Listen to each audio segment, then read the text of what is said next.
always go in order with that. So whenever Dan tells me to stand up, I stand up. I think. I have one, 2 tabs here. Okay. Thank you very much, Doctor. And I have a clicker popper here beside the desk.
Testing, 1, 2, test, testing, 1, 2.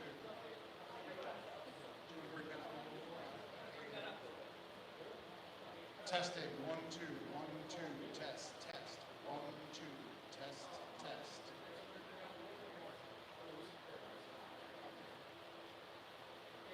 Testing, 1, 2, test. Hello. Ooh. Okay, there you go.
Okay, good evening, everyone. Let me call the meeting to order.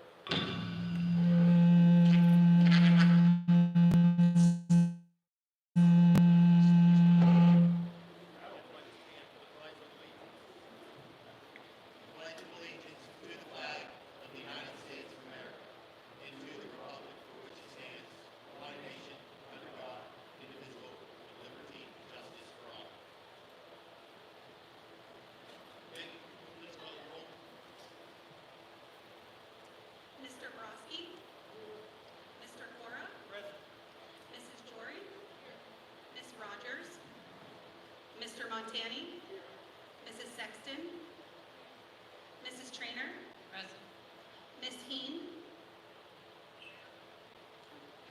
And Dr. Mariano. Present.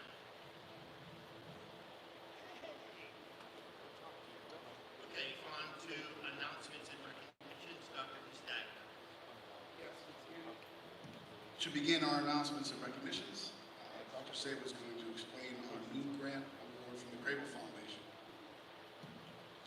Yes, this is an existing extension of a grant that we get to participate with local school districts from around the county. We get together, it's an administrative, pretty much overall, but it gives opportunities for us to collaborate between schools and then to discuss conferences in which we can get better, as well as our teachers to send them to get better. We're fortunate enough to be a part of this foundation. It works with the AASA as well as the Grable Foundation for the upcoming year again. Thank you, Dr. Sable. Before we move on to number 2, Mr. Hayward asked that I make an announcement tonight that Wednesday, August 20th at 6 o'clock p.m. at the high school is our pre-season community pep rally starting at 6 o'clock p.m. We have food trucks, apparel sales, and concessions open for everyone in our community. So please support if you can. And just an update from our bus garage. Tomorrow, parents will be emailed the transportation information for their child. So busing information for all students will be emailed to families tomorrow. So, Werner, you want to talk about First National Bank? Yes, thank you, Dr. Castagna. On the agenda tonight, you will see that there's a proposal from First National Bank. We are recommending that Chartiers Valley retains FNB as the primary depository for the district. In converting to FNB, the district will increase their annual return by approximately $19,000. This is both with the rate on investment and cutting the fees in half. Even with cutting the fees in half, this will also be giving us 2 new features to our banking, fraud mitigation services, as well as remote deposit services. First National Bank is going to dedicate a team to work with us for on-site training and proactive client service.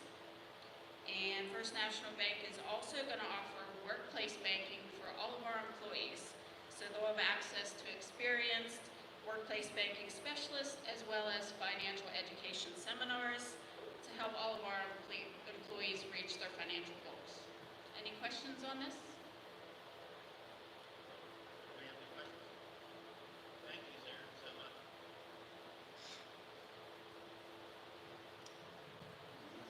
Okay, next you'll see on the agenda tonight, we have a motion for In Chartiers Valley magazine.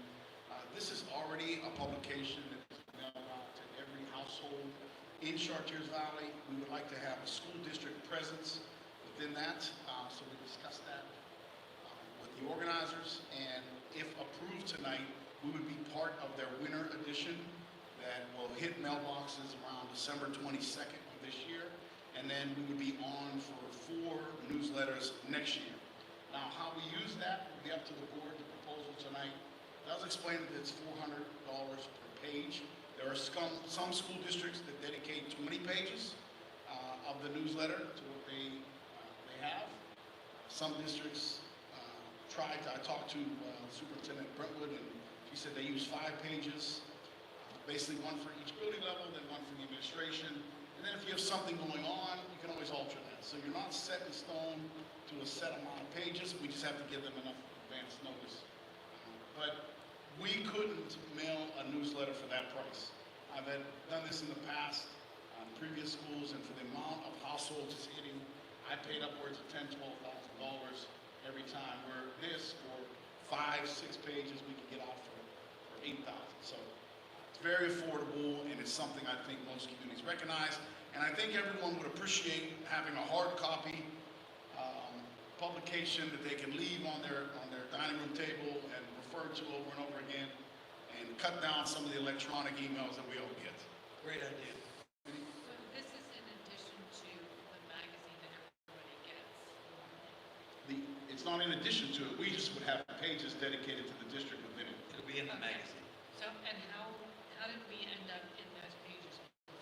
Because we've had focus articles about people in the district and on the cover before. Was that just for chance, or? I mean, so anybody could pay to have something run, okay? Any booster group, any organization. There just wasn't a district account that the districts controlled and contributed to on a regular basis. So I don't know what article is specifically referring to, but depending on what the topic was, it could have been that group or that person, you know, whatever. Because we had had articles there about the band or the drill team or whatever else. So you're saying they did that independently? Sounds like it.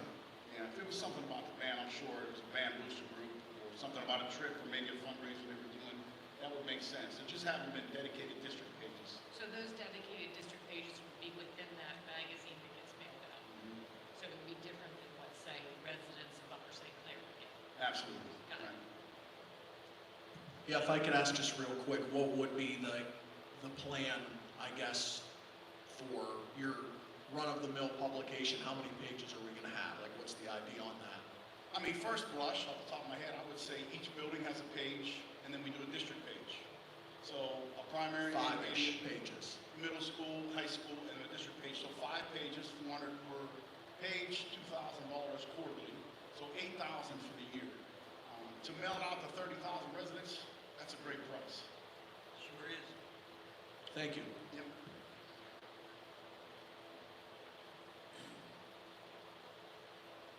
Okay, at this time, I'd like to call forward Mr. McKenna and Dr. Sable that are going to give a curriculum and acceleration pathway update to our families. And we would ask the board to move down to our nice warm auditorium to see the projector screen, please.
Trying to keep everybody happy. Keep on get that sun a little bit more in there.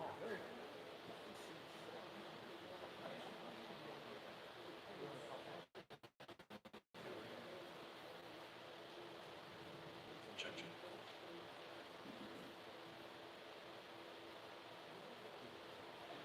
This evening, Mr. McKenna and I are going to present some of the curriculum plans and updates for the 25-26 school year. One thing that I do want to address that was not in this presentation is item 8.3 within the agenda. It's a gifted consultant. We would like to bring on one of our prior teachers as a gifting consultant through the bumping process. process. We had to hire 2 gifted teachers. We wanted to have somebody that knew the system, knew what Chartiers Valley looked like, help them out. And that's what that agenda item is addressing.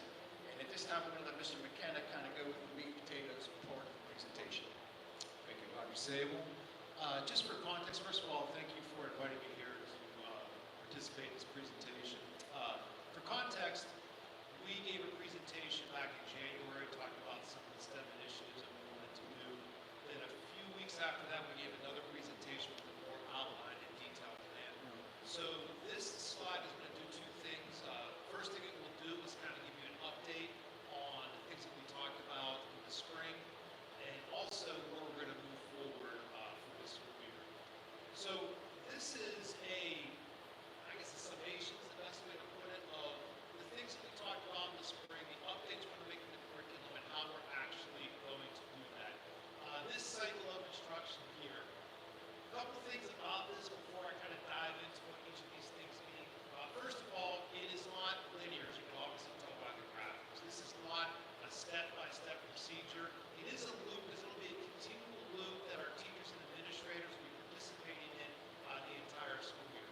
Secondly, there is a specific start, but teachers and administrators and buildings can move back and forth in between certain things on this particular diagram. So for example, as they check for understanding the informative assessment in each building, they can go back and refine their curriculum maps as they move through and do this. So this is not a structured, again, step-by-step linear progression. Instead, it's a loop.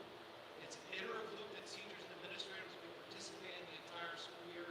And also, how they progress through that loop will be informed based upon the data that we collect during the school year. So, data is a good segue to start. As Dr. Sable spoke about in the spring, one of the things that the district has invested in, all of our students are participating in, is math assessment. So that's the first one. Assess baseline and growth via the math assessment that we'll be administering 4 times throughout the school year. Now, 3 times that we do that will begin at the very beginning of the school year. That will be spaced out throughout the year. The 4th one that we give will kind of be a summative of what the students achieve throughout the school year, but the other 2 will really inform the instruction that we do throughout the year. So, where are our students? What are their strengths? What are their weaknesses? Where do they improve? Where do we need to make sure that they have growth throughout the entire year? So that data gathering exercise is what we'll participate in first. After that, and really in conjunction with that, is the map of standards and the learning targets. So again, something that Dr. Sable talked a lot about in the spring is eligible content. So what are we actually responsible to teach according to the state? And how is that then identified in each individual grade level? So if I'm a 3rd grade teacher and I'm teaching science, according to the PA state standards, what is the eligible content that I need to make sure that my students have mastered at the end of the school year? And how those 2 things work together is with the map data and those learning targets, we can drill down and see, for example, a 3rd grader is struggling with number fluency. That is eligible content. We can see that a 6th grader is struggling solving one-step equations. That is eligible content. Or conversely, we can see that a student is doing very well in those areas and might need some enrichment and some acceleration as a result. So we have to identify, number 1, where our students are, and then number 2, what our students actually, where their students' strengths and weaknesses are. Those are the first 2 parts of our cycle of instruction. Now, after we do that, now what's really important is reflecting and refining our actual curriculum maps. So again, if you were at a board meeting in January, you heard a consultant give a presentation to the board and to the community talking about Atlas. That is the software, again, that the district uses to house all of our curriculum. That curriculum is identified using the Understanding by Design framework. So stage 1, teachers are supposed to identify what students are supposed to know, going back to eligible content. Stage 2, they're supposed to identify how we know what are our benchmarks for learning. So in other words, what is the evidence we're learning? How are we assessing the students to know that they've achieved these benchmarks we've identified in stage 1? And then stage 3, how are we actually doing the teaching? What is the pedagogy? Are we going to use direct instruction? Are we going to use blended learning? Are we going to use project-based learning? What are we going to use students to achieve what we want them to achieve in stage one, then how is that going to show the actual growth occurring in stage two? Now, the really important part about this, I'm a big believer in curriculum and the fact that curriculum should never be static.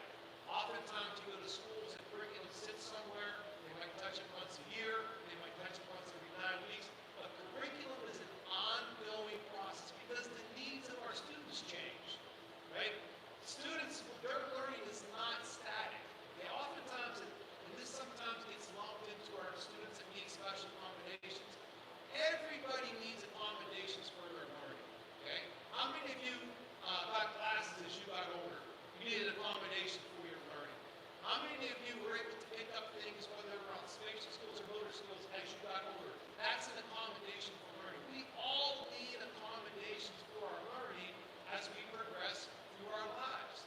That's the same thing for our students. So having a curriculum that essentially sits still the entire year is a recipe for disaster. So we want to make sure that our teachers are doing is they are going into Atlas and they are updating and refining those curriculum maps as we get more data from the map assessment and as our students are going through these particular learning goals. Now, we are not just going to rely upon the assessments that we get from that. That's the next part, check for understanding, formative assessment. So in between, let's say the second and third time the students are doing the map assessments, the teacher should also be doing their own assessment to gauge how well the students are progressing towards those learning targets, or if a student, again, is accelerating, has achieved that learning target, how well they are progressing for their growth. You can have a student that walks into your 6th grade classroom that is already proficient in all the state assessments. And if that student walks out of that classroom at the end of the year and they've achieved no growth, that's a bad year for that student. Now, on the state assessment, it'll say the student did great. They scored proficiency or advanced in all their subjects. But if that student actually achieved no growth, that student had a bad school year problem. So it's really important that we're able to look at this data, not just to see that our students are reaching learning targets, but they are getting necessary growth, and we're collecting that data and making decisions about that data, and then going back and updating our curriculum maps as a result of it. Teach and differentiate, that's pretty obvious. So after we have an opportunity to collect the data, we have an opportunity to see how students are doing based upon that data. How is that affecting our teaching? Now, the other thing that's really great about Atlas is it's not, again, just a database for the curriculum. I talked about how the curriculum should be living. It should be constantly being updated. But beyond all the 50 years of research that supports that leads to learning gains for your students, the other part about that is it gives your teachers ownership over what they're doing, and it builds capacity amongst your teachers. Because hopefully what you can see in the latter part of the year is you can identify, let's just say in 10th grade biology, that this teacher taught this lesson this particular way, and we saw tremendous learning gains as a result of that. Now that's really valuable because when I taught, okay, the great teachers, their great teachers stayed, that great teaching stayed within the walls of their classroom. That's what we want to get rid of. We want great teaching to move outside of the walls of an individual classroom and go into all the classrooms, because now the teachers actually have data and have a living, breathing curriculum map that they can look at and see this works. This is working well. We should continue to do this. Or, of course, this didn't work. We need to pivot. We need to try something else. So it allows you to build capacity. And that's so important, not just for the reason I just gave, but think about the amount of teacher turnover that you have. And not just because of retirements, right? Teachers leave because of FMLA, and now you have to put someone in there for multiple weeks. Teachers leave for a variety of reasons. Now, when you have a new teacher step into that classroom, you actually have a record that they can refer to of what works, and they can build, and they can perform on that. And then finally, the last part, analyze the data, and again, plan the instruction. This will be a loop that we will move throughout the entire school year, and this will just be continuous as we get more data, we analyze that data, we update our curriculum maps, and we move through there. Now, how are we going to do that? I already talked about map, I already talked about Atlas, but the next part about this is really a very important part, and that's the principal walkthrough. So if you go to any school in Allegheny County and you look at the observation forms that principals have for teachers, it's going to have the Danielson framework on it. It has different domains on it, and you have different domains that you focus on throughout the school year. And they're good. It says things like, does the teacher ask open-ended questions? Did the teacher, there's this pedagogical concept called wait time, which if I ask the student a question, do I give them appropriate time to actually think about their answer and go ahead and answer it? So those are all things in there, but then what Dr. Sable and I did is we actually added to that to ensure that the things that were on the previous slide are also in the classroom observations, and the principals are looking for those. So, is the lesson that the teacher teaching in Atlas? Right? Is it eligible content? If I walk into that classroom, is the teacher doing direct instruction to all the students? If so, why? Maybe it's a brand new concept. Maybe according to the map data, all the students are novices, so therefore direct instruction makes sense. But if I see that I have students that have already mastered that concept, why am I doing direct instruction to all the students? It doesn't make any sense then. These are the conversations that administrators can now have with the teachers as they go in and they do these observations for them, these walkthroughs for them within the classrooms. And then one of the things we also talk about with the principals is when you have the walkthroughs, the teachers know what the look for's are, obviously, this is not a secret, but then you can have follow-up conversations with them about what went well, what didn't go well. Of course, we don't expect to be batting 1,000 right out of the gate in August and September. It'd be great if that happened, but this will be a process that we have to work through with our teachers, and the principal walkthroughs will be a big part of that. Obviously, I talked a lot about STEM as we went through that, so an update on that. The district has invested in different robotics platforms, as you see up here, VEX 123, VEX Go, VEX IQ, EXP, and V5 throughout the entire district. I'm going to talk about PD here in a moment, but I'll tell you right now, on August 20th, we'll actually be doing professional development for all the teachers participating in this STEM pathway. That professional development will not be one time. We will not just go one time and expect them all have it mastered. That will then be ongoing throughout the entire school year. And also high school computer science. We want to make sure that we are teaching high school computer science in an effective way. And what I mean by that is making sure that that teacher has the tools that she needs to effectively bring instruction alive in the classroom. Teaching computer science is tough because oftentimes teaching computer science is directly on a computer, right?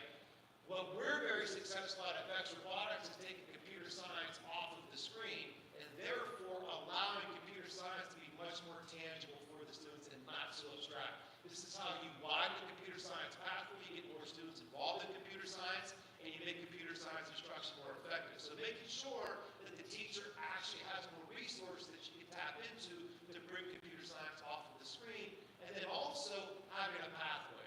So previously, what knowledge did students have when they walked into a computer science A course, right? It was pretty much up in the air. Now we want to make sure that we have a structured computer science pathway, so as those students are using the VEX 123 robot in first grade, as they progress in the VEX Go in the third and fourth grade, and on through the middle school, now we can see what skills the students have mastered. And again, this will all be documented inside of Atlas. And then finally, teaching artificial intelligence. Obviously, we all know about AI, we know about the importance of AI.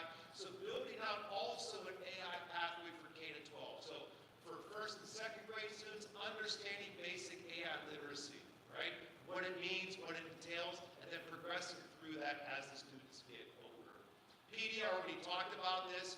We'll have the kickoff training for all of our particular PD here in August, but specifically the STEM I talked about, we're going to make sure that we have ongoing professional development cycles. And the focus, again, is going to be that data-informed instruction, ensuring that we're able to meet students at their individual instructional needs. And as we get that data, we are updating and aligning instruction appropriately.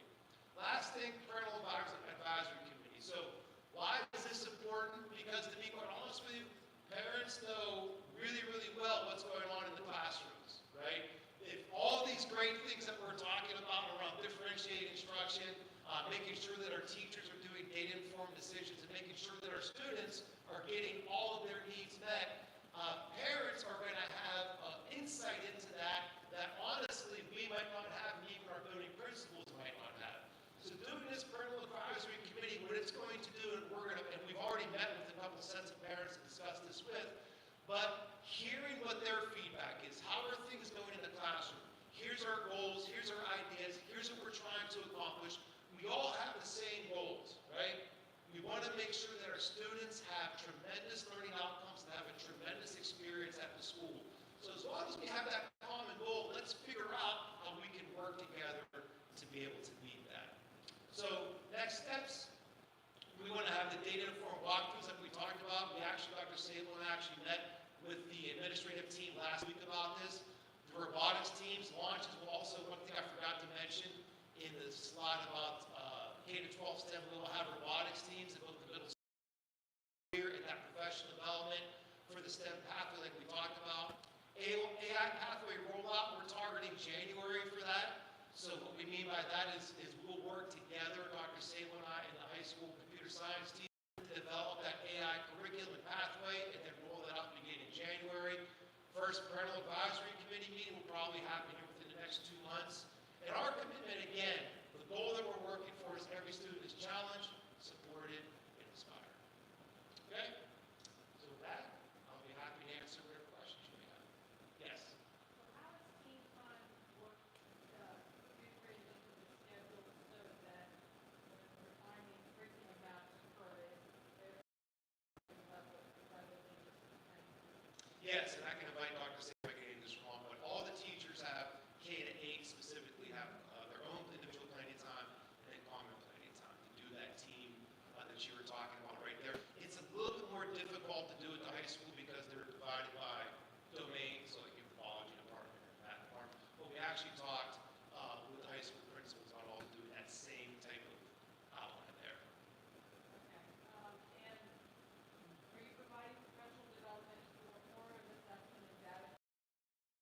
Really pushing about staff coming on, we don't have Chartiers do that, who's setting that up? Yeah, so we're handling that a couple different ways. Number one, we are talking to the Atlas folks right now about making sure that all the teachers are trained in Atlas. So previously, the department heads were the ones that were trained in Atlas. So we have teachers that haven't logged into Atlas in about 2 years. So making sure that those teachers are going to get the necessary professional development. And of course, we have a lot of new teachers coming in this year. So we're talking with them about right now to figure out a schedule for that, to understand, to make sure the teachers are inputting, know how to basically work the software and input things into Atlas. We'll also be giving teachers PD on the map. So when they get these test results, they actually know how to read them, how they can action them, and how they're actually able to do them effectively. And then we'll also be following up with professional development, like you said, is now that we have the curriculum map and we have all of this great data that we can use, how can you do the formative assessment correctly? Because I'm glad you mentioned the formative assessment in that. One of the key things about that is if we go throughout the school year and we just do formative assessment based upon the standards themselves, then we're doing it wrong, right? So for example, I can have a student that goes through the entire school year, shows growth, they're not proficient at the end of the school year, but for whatever reason, they hated the school year, right? So I did great in math, but I never want to touch a math book again. That's obviously a result we don't want. So part of that formative assessment check that teachers should be doing should be, okay, we just did this new project. Did you enjoy the project? Did you have fun collaborating with your peers? Did you collaborate better this time than you did in the first 9 weeks? Those are the types of things that we need to be embedding within the formative assessment. And yes, we'll be making sure that teachers get training in that. Okay, so it's one thing to know how to use the software and get the information out, but it's quite another to know what to do once you walk in the classroom with the teachers. And you mentioned the principal walkthrough. Are they going to be able to model instructional techniques and lesson design as well? Again, since there's no department chair there to do that. By whatever means necessary, right? So we can set up a situation so if we have a teacher that's teaching exemplary lessons, maybe we get a sub for those other 2 teachers and they can go and observe. So that's one particular thing that we can do. we could set up Zoom meetings which we kind of talk through best instructional practices and do things like that. I've worked with districts that have done things like a book study. So you find a really great book on formative assessment or project-based learning, and you do a book study with the teachers to talk about what is the best research-based practice to be able to do that. So we'll take an all-the-above approach with it and find out which ones actually work best. So is it principals that will oversee that, or is it you that will oversee that, or? It'll be the principals communicate. So the principals will be the first line of defense. It's their building. They'll be the ones that really kind of own it, but then communicate with us, obviously, about what they're seeing and what they're doing. And then if they would need something, like, hey, we need to purchase some books or need some time for this, then they could talk to Dr. Sable, Dr. Stack about that, obviously. Thank you for the questions. Any other questions? Okay, thank you very much. Excellent. Thank you.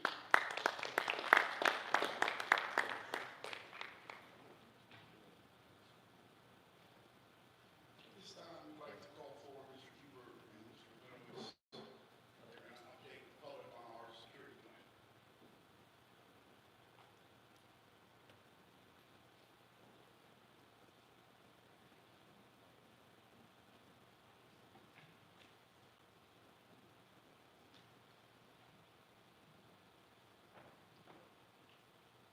Okay. Good evening, everybody.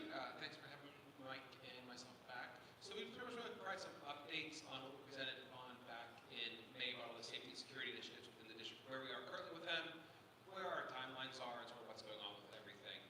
So before we dive into that, just a couple of quick overviews. Once again, safety and security, always at the forefront for us. We need to make sure that safe, secure environment. Without that safety and security, kids don't feel comfortable to learn. So we need to make sure that everything is safe and secure in that realms. Every initiative we proposed was done through a comprehensive analysis in the district. That comprehensive analysis involved the SROs being a part of that, district administration, teacher feedback, stakeholder feedback, things like that that we know is going on for the different programs that we have. And so once again, as I sort of said, tonight is just going to be an update on where we are with everything. So first part of our emergency operating plan, as you might remember from back in May, we did approve our new emergency operating plan. The basic plan was approved. The last major update to that was in 2017. So we'll sort of do a nice big overhaul in the process there for everything. Within that procedures, we're sharing that with the staff during the opening ceremonies. We have a new flip chart for them that sort of is a nice easy reference for them. And then we have the nice bigger, what do you do in this type of situation that sort of spells like, hey, what does the superintendent do? What does the principal do? What does teacher do? Paraprofessional, all that is spelled out in the overall plan for everything. It is also now fully integrating our standards response protocol, which we implemented last year. For those of you who aren't familiar with the standards response protocol, it is through the I Love You Guys Foundation. I recommend researching the I Love You Guys Foundation. They put everything out there for free. They don't hide anything, say it's a secret. Just Google I Love You Guys. It'll pop up. It tells you the backstory, plus everything that's there. It's all about also a shared language that everybody knows very easily and very simply in case of emergency too for everything. Moving on to our physical safety and security updates. First off, security cameras and door access control. As you might remember from back in the fall, or back in December, that top part stayed exactly the same. We had a very aging infrastructure. A lot of our cameras were before I started in the district. I've been here, going on my 16th year right now. Most camera lifespans is 10 years, if that. So we were well over that lifespan of our infrastructure for things. Within that also, it is very hard to reach from this angle, can I say that? There was also several blind spots that we had throughout the district. We tried to resolve those blind spots. And door access monitoring was only available on some doors, not all the doors. So, for instance, here, if somebody went out one of the stairwell doors, left it propped open, there was no way that somebody was walking past that to know that, hey, this door didn't shut tight. So I wouldn't say left open. Sometimes doors just don't shut tight. You know how that is at home? Same type of things can happen here. So now we have sensors on all the doors that can do that. So for current status, every single security camera in the district has been installed that we have ordered. It's over 500 of them. So we are very impressed. We put this in right after the board meeting in May. So for them to have about a 2.5-month turnaround to order everything, install that much, including running some new wiring, that is very impressive from our contractor that we are using, Verizon. So kudos to them for that speed with that.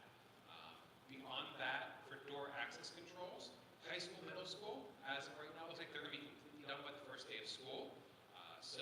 badges, the new door buzzer, the intercom when you come in, all that will be done at the high school, middle school. Following that, they're going to move to the primary school, intermediate school, and then the transportation garage will be last within that. They are saying that for each of those buildings, it should take them no more than 2 weeks to finish up each of those buildings. So hopefully by early October, everything across the district is completely done in that regards for everything. A couple bits of the functionality of the new system, just so you're aware what's going to be hit on some of these before. First off, it's easy monitoring of the chosen areas of the building. You have video views, anywhere from one camera, if you want one camera, up to 16 cameras that somebody can see on their computer screen at a time. You can also rotate between those cameras too for everything. So that way, our content security, we're going to talk about here in a minute, they will have that pulled up at their desk all the time. But our principals, SROs, all of them have access to those video displays also. We can search based upon clothing. Somebody has a bag or not a bag. Things along those we can search for very easily. So if we know somebody that we're looking for somebody who maybe just like teacher this kid at the classroom, not quite sure, they would say they're wearing a red shirt, black pants, would say red shirt, black pants, pull up which cameras we're going to look at, it'll find red shirt, black pants for us. So it helps us find indoors that we need to find for everything. Automated email clips when specific events are triggered. For instance here, we have vape detectors in some of our bathrooms.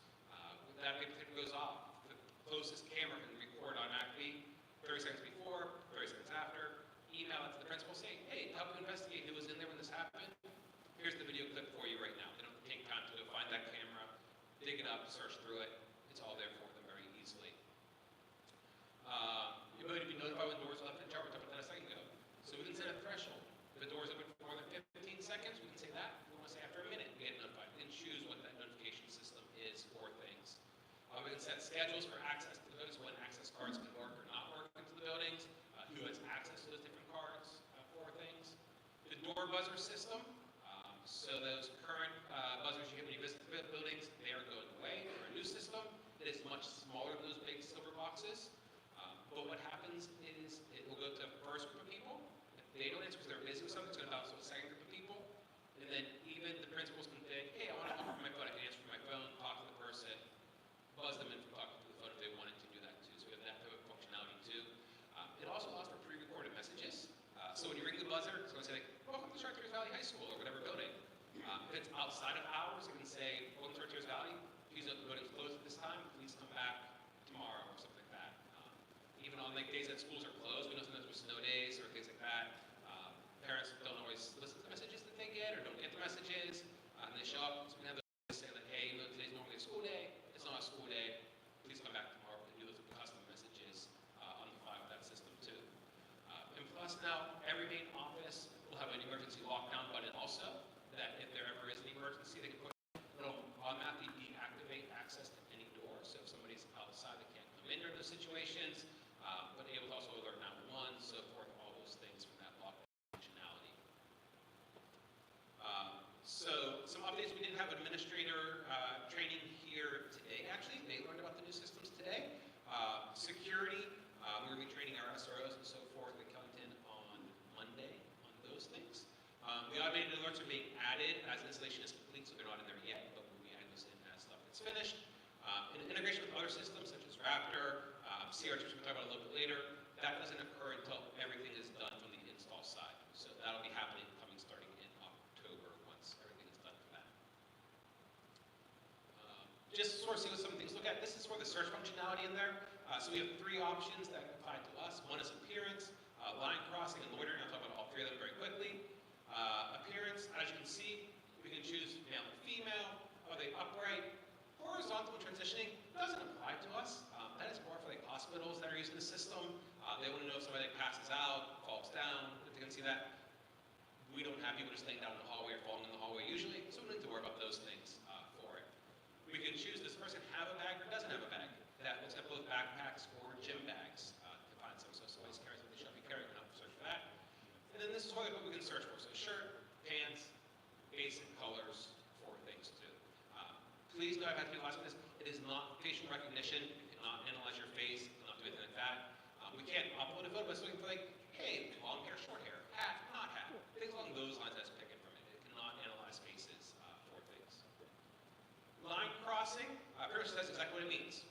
You draw a line across a camera. So if you want to know that, hey, who went into this stairwell, we can draw a line, say, I want to know who went over the line this way, or went over the line both ways. It'll then search during a time frame of who crossed that line for things. And then loitering, pretty self-explanatory. People that are loitering. And once you set the threshold, we can say, for loitering for as little as 10 seconds, which I would never do, all the way up to the maximum of 60 hours of loitering. Once again, we would never do that much either. But those are the options we have for searching within the system. There will also be maps installed for everything for easy access for our administrators, campus safety, SROs. So these aren't accurate yet, as I said, so they won't be uploaded to everything's done. But this is sort of an example. This green dot represents a camera. This is a high school area. But they'd be able to say, like, hey, I don't know what this camera's called. I pull up the map, click on that camera, it's going to pull up the image right there for them, the live feed, or I'm able to go back into the past and look at things too. So I'll show cameras and or access on that. Moving past the security cameras and access control, other initiative we have is our Raptor emergency management and visitor management software. Visitor software is fully set up. We're going to be training office staff on that next week when pretty much all the school year secretaries return. We'll also train principals, SROs, Pennington on the visitor software for things. There will be a kiosk in each building for easy parent sign-in or guardian sign-in. We'll talk about that here in a second. We also have our badge alert, which is going to be something brand new for us. That badge alert, first off, it meets the requirements of Alyssa's law, which has not passed Pennsylvania yet. However, talking to all the contacts I have in Harrisburg and Education, Department of Education, they say Alyssa's law is going to pass by sometime this school year. Alyssa's law pretty much is going to require all school educators to have a panic button on them. So this is sort of, we're getting ahead of the curve a little bit. So this would then meet the Alyssa's law requirement when that passes and gets implemented for things. Through the badge, once we're going to do training with staff on this, there's two options on it. One, there's a team assist option. So there's a way you can push it just a couple of times. It alerts the principals wherever they want to be that, hey, I have a student in crisis, or I have something that, hey, I need some support in my classroom because I can't get away to pick up the phone or can't get there to hit the PA button. A nice, easy way to reach them. And then there's also the lockdown emergency option, called the rapid release button for things. So that would be the other option there. So we're talking about how to solicit law, and then administrators were trained on that today also. And then staff will be trained during the in-services, and then they're going to have a review training, probably in September also. It's going to be a lot of information those first 3 days. We know you sort of heard from Mr. McKenna. There's a ton of information we share to them. We want to make sure it's still fresh in their minds, so we are going to do a little refresher training afterwards, so we'll keep it fresh in their head. Plus, they'll be using this during all of our fire evacuation drills, lockdown drills, so we practice also that way for staff. This will be the welcome sign that greets you on the kiosks when you come in. Pretty much here it says, welcome, please sign in or out. So we're clicking, it's going to prompt you to scan your driver's license or any state government issued ID. So if you don't have a driver's license, a passport, a photo card, any of those work. It is going to be a little bit different than the ones that we had at a couple schools last year. It's going to actually scan both the front and the back of your ID. Reason that is different how Navigate was. Navigate only actually scan the front. There's been recent trends of people copying fake licenses. So you can fake the front pretty easy just from like what a scanner picks up, not like what the TSA picks up or things like that. You can't fool the back of it with those barcodes on. So this pretty much makes sure that you have an actual valid ID for things. And it'll sort of prompt you like, hey, I'm here to see so-and-so, or I'm here for a meeting, read to a classroom, whatever that might be. It prints off a badge. That badge prints at that front desk. So they don't just get themselves, they check themselves in. The secretary, Pennington, whoever might be, is going to hand them the badge saying, hey, you're good to go. If for some reason somebody's flagged, it pops up a little message saying, please see the front desk for assistance. Then the front desk gets alerted to what that issue is. You're able to help address any issue that might pop up for things. Moving on, next one, critical response group, our CRG mapping. Pretty much here, they have walked our building about 2 weeks ago. They walked all of our buildings, I should say, just to sort of fine-tune their maps. They said we'll be getting the finalized maps hopefully this week, knock on wood. I shouldn't say finalized. They're revised ones based on their walkthrough. We'll then make any corrections, send it back to them if we need to, and then we'll have the final copies soon for everything. With those will be once again integrated in with Raptor, integrated in with our security camera maps.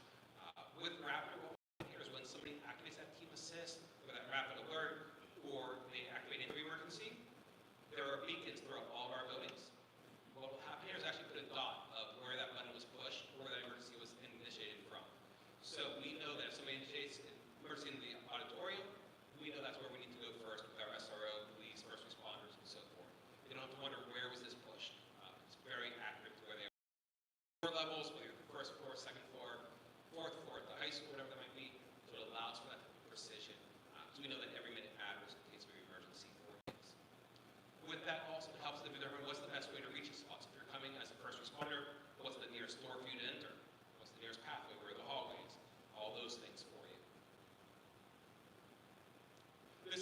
CRG map looks like ours, so that's, don't think it looks like ours at all.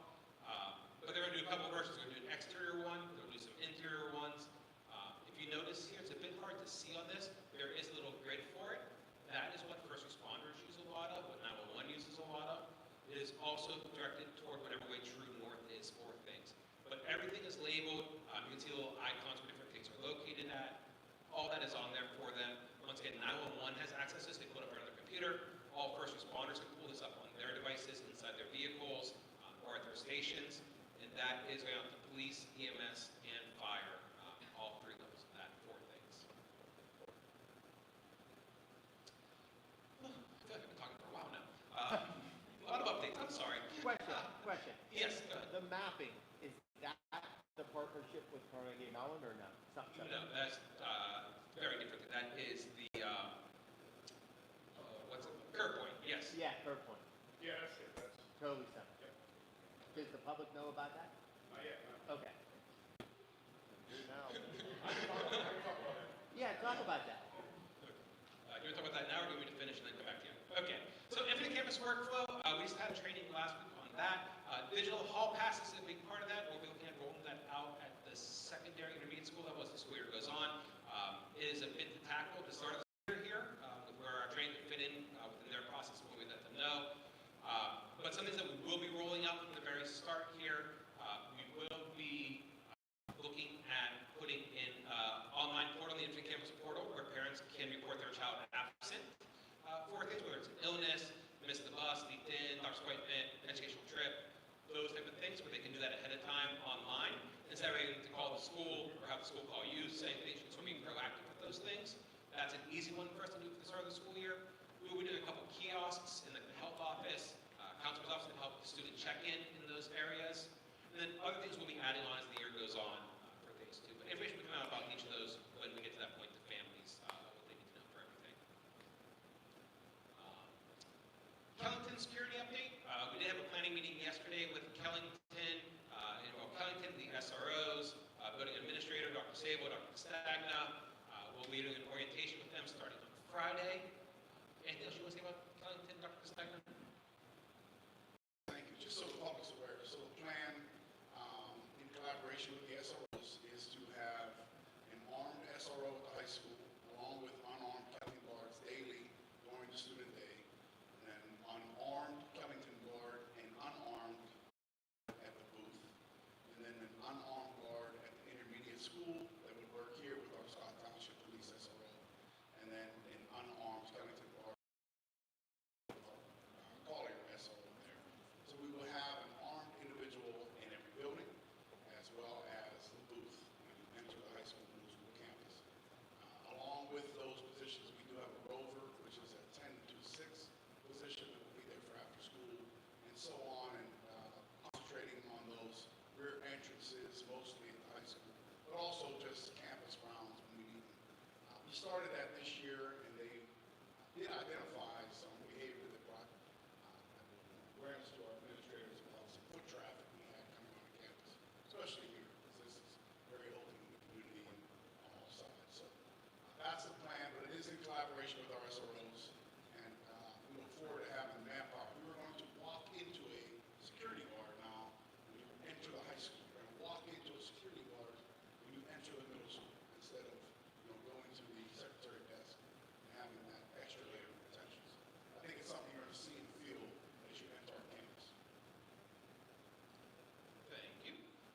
And just last thing, hopefully in the fall, it might get pushed back to the winter. I apologize. I am going to do an informal night with information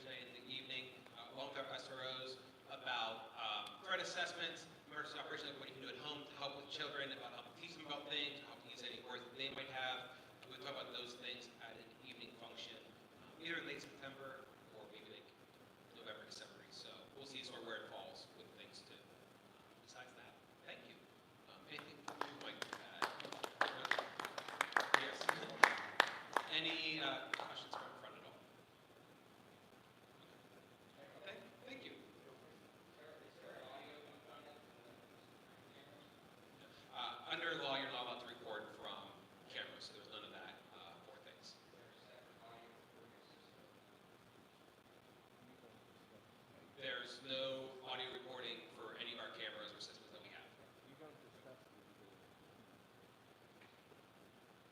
And the law for the schools is that you know that you can be seen, but you can't know that you're being heard. Right? And so as you enter our campuses, you could assume now there are cameras that can see you, but you can't hear your conversations. We can't use them with you. Just to touch on the curve point. So curve point came out of a software engineer's invention at Carnegie Mellon. He was able to be awarded a patent to use radio waves to create spatial recognition software to outline human movement. So the barrier to cameras is that camera right there can see me, but if I crouch behind Mr. Cruz right here, you can't see me hiding, right? But if I wanted to tap into our Wi-Fi, I can tap into our Wi-Fi here, or I can crouch behind Mr. Cruz, and the Wi-Fi signal can get to me. So that curve point technology uses the radio waves to read the room. So where the radio waves can go, it can read it. So it can, like the Matrix, we describe it, the green outline of the person, you can see me crouching behind. So how is that useful to schools? Let's say we have a fire drill one day. We're outside and teachers are counting heads. Based on that spatial recognition of the radio waves, we can find out, are there kids hiding in the bathroom? Did everybody leave the building? Is someone hiding in the closet? The swatting incidents about a year ago that happened through a lot of schools in Beaver County, there was a false report that someone with an automatic rifle was in a bathroom at Hopewell High School. The SWAT team had to enter, and you know the amount of bathrooms we have at our high school, they're about the same size. They had to enter every bathroom like someone was in their arm. Where this technology will let you know, is there someone in that bathroom? So we are piloting that. We're the only school district in the country. We are blessed to be this close to Carnegie Mellon University and all the innovation that comes out of Carnegie Mellon. We only use it in one classroom at the high school. Parents are aware, the students that have been there practicing. Our football coach even held a couple video sessions with kids just to watch movement and monitor movement. It's not ready to launch in the schools yet. But that's all we've done with it so far, and that's why we haven't really used it as part of our bigger plan or anything like that. Okay?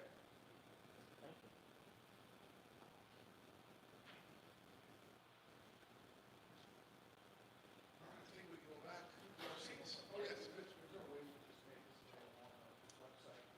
Yeah, so, well, thank you for bringing that up. For both of these, both the curriculum and the security, because I've talked about that with parents that tonight, this meeting, this presentation will go on. So yes, we will make these available on the website. And I'll probably put a welcome back message out soon to parents and references as well. Okay?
Yeah, Mike, you want to just talk to that? It's just an announcement anyways.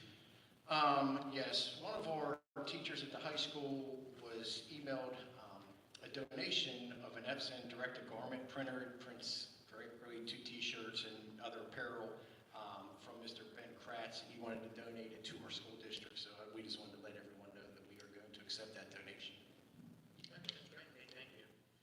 Is that somewhere else, or do we vote on that acceptance, or? we just kept it under the announcement section. That's what I mean, we probably, yeah, we'll just put, We could,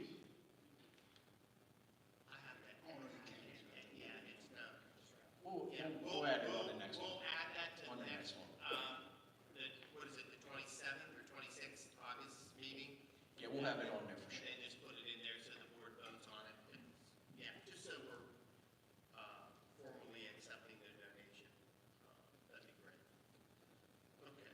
I don't want to say something quick.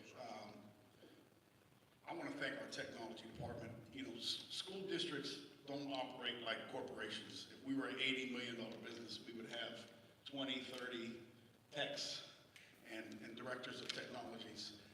And I think we operate with 5 or 6. So, you know, with everything Mr. Hubert is explaining with all these upgrades over the summer, that was on top of the normal work that they have throughout the summer to get ready for the school year with new students and rollovers and power school and everything else that they have to do. So it's a tremendous amount of work. Even though we outsourced to Horizon, they came and installed. Trust me, when something doesn't work, microbidders gets that call. So I just want to thank our technology department for all the work they did, because that was a tremendous timeline to adhere to. So thank you. Thank you. Great job. Yeah, thank you so much. Okay, on to public comments on agenda items. We'd like to invite any resident taxpayer of Chartiers Valley School District who wishes to address the board to please state your name and address when you approach the board. We appreciate your interest. Please keep your comments to 2 to 3 minutes. Thank you. Megan, did anyone sign up to speak on current agenda items? No, no one signed up to speak. Okay, I'd like to announce that we had an executive session prior to this public meeting to discuss personnel, legal, and safety matters. On to the superintendent's report. Anything this evening, Dr. Castagna? Now, just the announcements I made at the beginning. Okay, Mr. Rakunas, anything for the solicitor's report? Nothing outside the items we discussed in executive session. Okay, on to approval of the board meeting minutes. May I have a motion to approve the board meeting minutes for July 22nd, 2025? So moved. Motion made by Mr. Chura. May I have a second? Second by Ms. Drury. Any discussion on this item? All in favor? Aye. Aye. Anybody opposed? The motion passes. May I have a motion to approve the Title I Services Addendum for July 1st, 2025 through June 30th, 2026? So moved. Motion made by Mrs. Trainer. May I have a second? Second. Second by Mr. Chura. Any discussion on this item? All in favor? Aye. Aye. Anybody opposed? The motion passes. May I have a motion to approve the 2025-2026 agreement with Keystone Oaks Project Succeed? Motion made by Mr. Montani. May I have a second? Second. Second by Mr. Chura. Any discussion on this item? I know this item is actually quite successful and helps many schools, so it's good to see that this is continuing at Keystone Oaks. All in favor? Aye. Anybody opposed? The motion passes. May I have a motion to approve the consulting agreement with Sandra Owens to provide support for the transition and setup of the gifted educational program? So moved. Motion made by Mr. Chura. May I have a second? Second by Ms. Drury. Any discussion on this item? All in favor? Aye. Aye. Anybody opposed? The motion passes. May I have a motion to approve the 2025-2026 tuition contracts between the Education Center at the Watson Institute and Chartiers Valley School District? Second. Motion made by Mr. Montani, second by Mr. Chura. Any discussion on this item? All in favor? Aye. Aye. Anybody opposed? The motion passes.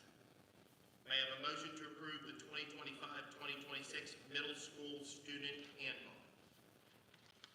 So moved. Motion made by Mr. Chura. May I have a second?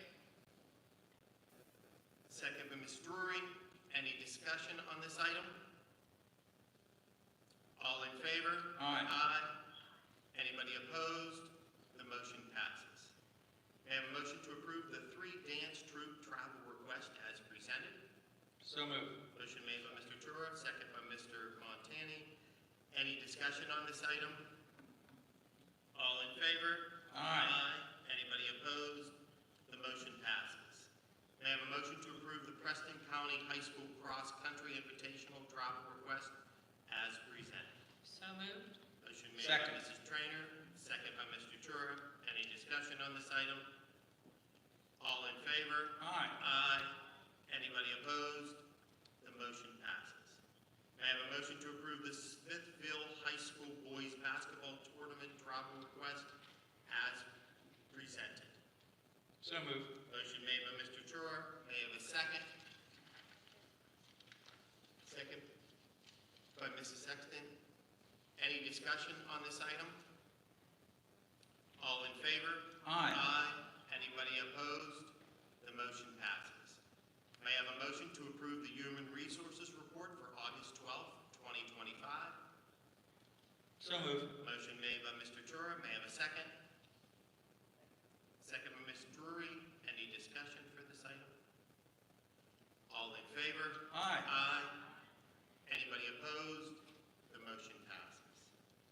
May I have a motion to approve the acceptance of the 2025-2026 Grant Award for Western PA Learning 2026 Alliance, the Grable Foundation? So moved. Motion made by Mr. Chura, second by Mr. Montani. Any discussion on this item? All in favor? Anybody opposed? The motion passes. May I have a motion to approve the July 2025 payments from the 2024-2025 budget, including charter schools, in the amount of $541,204.94.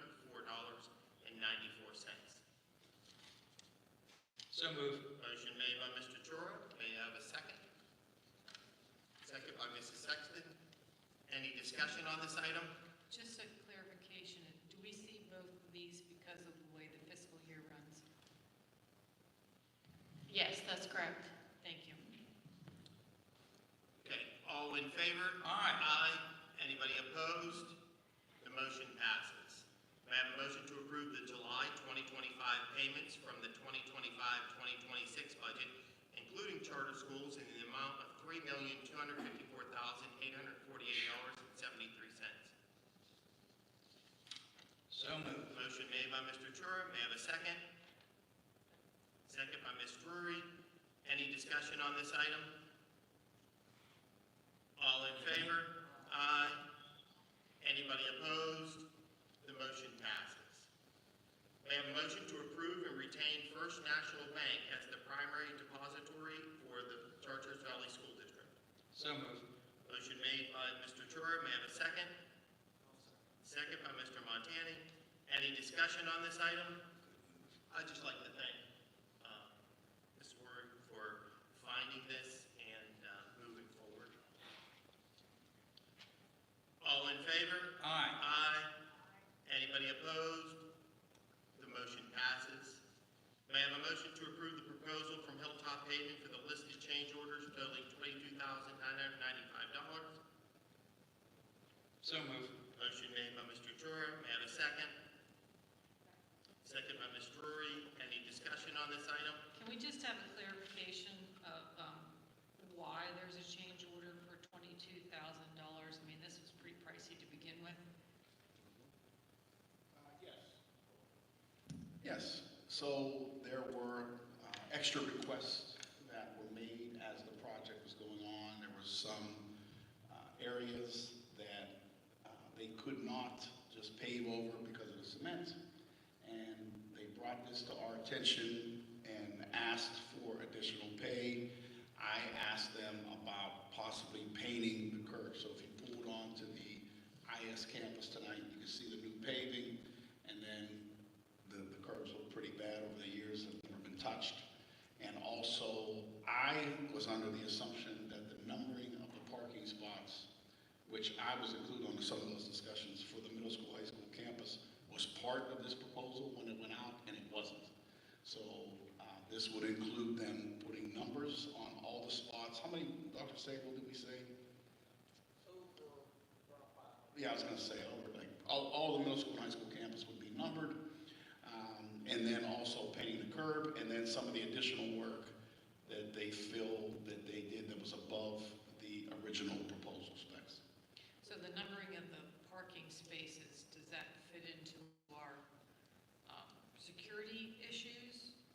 Well, it would help our security issues because we're painting the numbers at the, I should say, the entrance to the parking spot. So while a car is parked there, you can see the number. Anytime you could say, you know, you don't want to say there's an issue in the student parking lot, there's an issue by number, you know, spot 23, et cetera. It helps. It helps map it out just as you do room numbers. So then will student drivers be assigned a specific numbered spot? Yes. Okay, thank you. And there were always numbers there, right? It just wasn't written into the original bid, right? No, no, Weren't they because, I don't think there were numbers there last year. no, years ago, we were assigned specific parking spaces by number, and then that was deemed something that was too difficult to overview, and that was dropped off. Same thing with students, and it became a free-for-all. So it's very nice that it's going back to that, so students will know where they can park. Also, security will know if somebody is in a spot that they shouldn't be. And it's a little easier to see now because we have camera coverage, so we can see. Correct. And they're painting these like 4 or 5 feet from, like, it's not, you're not gonna be able, you know, No. not see the number. You'll be able to see the number in the driveway. Okay. Cool. Okay, all in favor? Aye. Aye. Anybody opposed? No. The motion passes. May I have a motion to approve the attached agreement with grant writer Andrew Fee? So moved. Motion made by Mr. Montani. May I have a second? Second.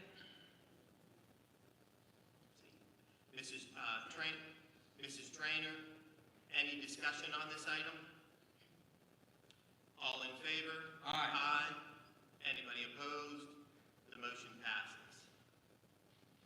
May I have a motion to approve quarterly publications at a cost of $400 per page per issue within Community Magazine, Inc.?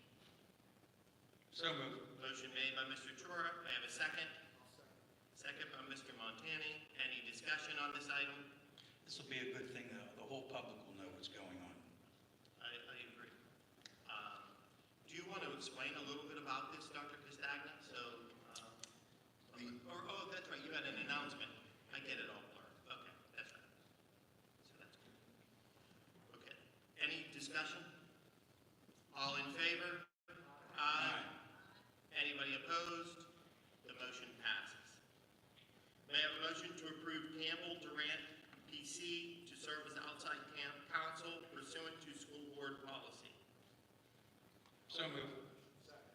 Motion made by Mr. Chora, second by Mr. Montani. Any discussion on this item? All in favor? Aye. Aye. Anybody opposed? The motion passes. May I have a motion to approve the update and the second reading of policy 325, employee dress and grooming? So moved. Motion made by Mr. Chura. May I have a second? Second by Ms. Drury. Any discussion on this item? All in favor? Aye. Aye. Anybody opposed? The motion passes. On to public comments on non-agenda items. Megan, did anyone sign up to speak on non-agenda items this evening? No, we do not have any speakers.